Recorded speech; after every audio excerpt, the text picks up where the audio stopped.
it's been such a worthwhile project to be part of. The children always get so much out of it. It does develop a lot of their empathy as well, and their understanding of disabilities. It enables them to be really, really creative as well, and also builds on all of that previous knowledge about light and also coding. It just brings so many things together in a really exciting way and an enjoyable way for the children. They always get so much out of it.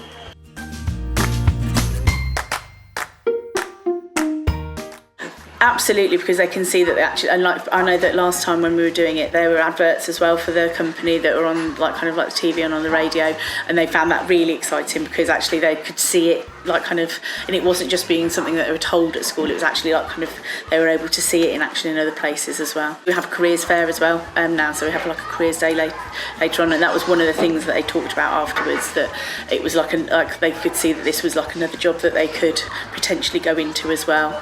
And it's really good because it's that creative element as well of it when they're doing their projects. So it's really nice to be able to see that there are potential places for creative jobs as well, where they might not necessarily see. That's not something that normally they would necessarily come across.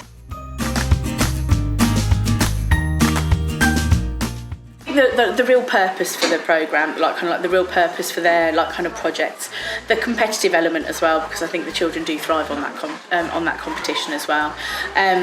I think as well that the companies, there's so many different strands to it. The company's involvement, the cross-curricular things that it brings together and unites as well, and even down to their oracy skills, being able to present it effectively, that sort of thing is really it's a really good purpose and audience for the children to present to. Is all the resources as well. So in school it's really hard to get all of these things for all the different units and the different things that we do. So for you to be able to come in and just provide the things that the children are then able to, even down to having the concave and convex lenses and things like that, and clearly labelled things, and being able to use those for with the children, having an abundance of batteries for torches to make sure that they all work as well, really helps, so that everything's there ready for the children to be able to use.